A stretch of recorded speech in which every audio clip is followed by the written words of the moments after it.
इस दुनिया में यूनान, मिस्र और बेबीलोन जैसी कई सभ्यताएं आई और इतिहास के पन्नों में सिमटकर रह गई। लेकिन भारत, जिसकी परंपरा इतनी पुरानी होने के बावजूद भी आज भी अपना अस्तित्व बनाए हुए है। एक अमेरिकी लेखक मार्क ट्वेन ने लिखा था कि भारत मानव जाति का पालना है। भारत वो स्थान है जहां मानव भाषा का जन्म हुआ। भारत की धरती मानव इतिहास की माँ है। ये महान गाथाओं और परंपराओं की धरती है।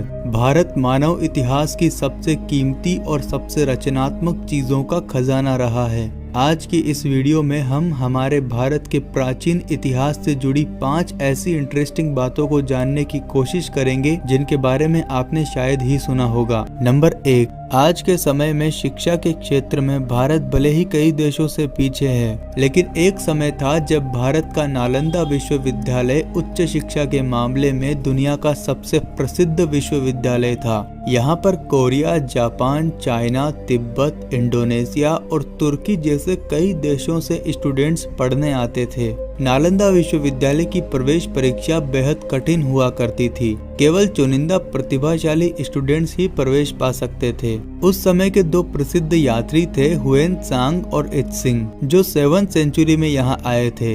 इन्होंने अपनी भारत यात्रा के 2 साल नालंदा विश्वविद्यालय में बिताए थे। शुरुआत में वो यहाँ स्टूडेंट थे, लेकिन बाद में वो यहीं पर टीचर भी बन गए थे। उन्होंने लिखा था कि जब वे यहाँ आए थे तब यहाँ 10,000 से भी ज्यादा स्टूडेंट्स और लगभग 1500 टीचर्स थे।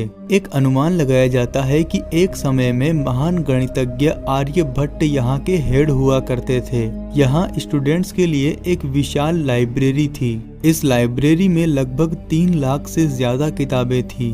12वीं सदी के अंत में तुर्की के शासक बख्तियार खिलजी ने इस विश्वविद्यालय में आग लगवा दी। कहा जाता है कि इस विश्वविद्यालय में इतनी पुस्तकें थी कि पूरे 3 महीने तक यहाँ की लाइब्रेरी में आग धधकती रही। अगर बख्तियार खिलजी ने इस विश्वविद्यालय में आग नहीं लगाई होती तो आज भारत शिक्षा के क्षेत्र में पूरी दुनिया में सबसे आगे होता। नंबर 2, आज के इस टेक्नोलॉजी के जमाने में भी शरीर के किसी भी अंग की सर्जरी करना कितना मुश्किल होता है, लेकिन आपको जानकर हैरानी होगी कि हमारे भारत में लगभग 2600 साल पहले भी सर्जरीज हुआ करती थी। उस समय महर्षि सुश्रुत को सर्जरी करने में महारत हासिल थी। उस समय इतनी टेक्नोलॉजी नहीं होने के बावजूद भी महर्षि सुश्रुत प्लास्टिक सर्जरी भी कर दिया करते थे। महर्षि सुश्रुत को पहला व्यक्ति माना जाता है जिन्होंने इंसानी शरीर पर सर्जरी करना शुरू किया था, इसीलिए उनको फादर ऑफ सर्जरी भी कहा जाता है।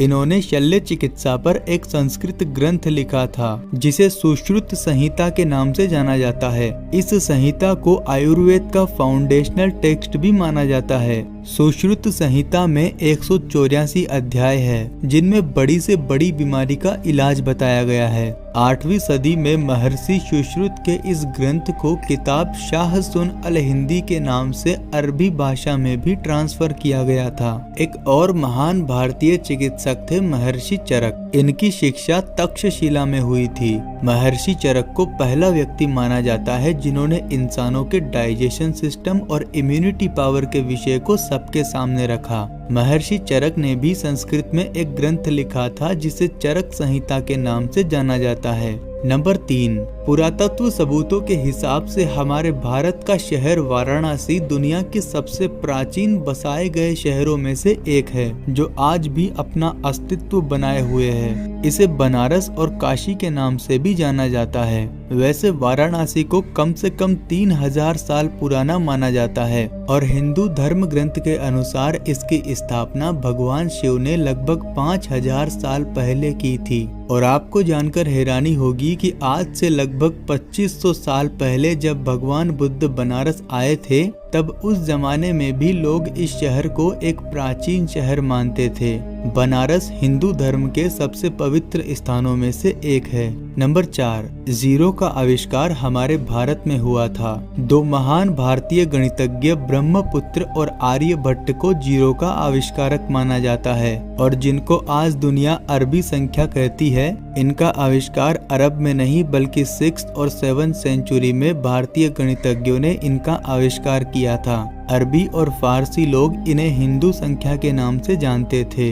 अरब और फारस के दो गणितज्ञ अल-किंदी और अल-ख्वारिज़मी ने भारतीय संख्याओं को अपनी राइटिंग में यूरोप तक पहुंचाया था और इसी कारण यूरोपियन इन संख्याओं को अरबी संख्या के नाम से जानते थे। महान वैज्ञानिक एल्बर्ट आइंस्टाइन ने लिखा था कि हम भारतीयों के बेहद ऋणी हैं जिन्होंने हमें गिनती करना सिखाया, जिसके बिना कोई भी सार्थक वैज्ञानिक खोज नहीं की जा सकती थी। नंबर 5, अगर हम भारतीय इतिहास को देखें तो हमारा भारत बेहद वैभवशाली नजर आता है। अंग्रेजों के जमाने से पहले हमारा भारत दुनिया के सबसे अमीर देशों में से एक था। हमारा भारत पूरी दुनिया में एकमात्र ऐसा देश था जिसे पूरी दुनिया सोने की चिड़िया के नाम से जानती थी। ये बात बिल्कुल सच है कि हमारे देश की सुंदरता और भव्यता की वजह से यहाँ कई विदेशी आक्रमणकारी आए। हमारे देश को खोजने की चाहत ने अमेरिका की खोज करवा दी। कोलंबस जो कि भारत को खोजने निकला था और गलती से अमेरिका पहुंच गया।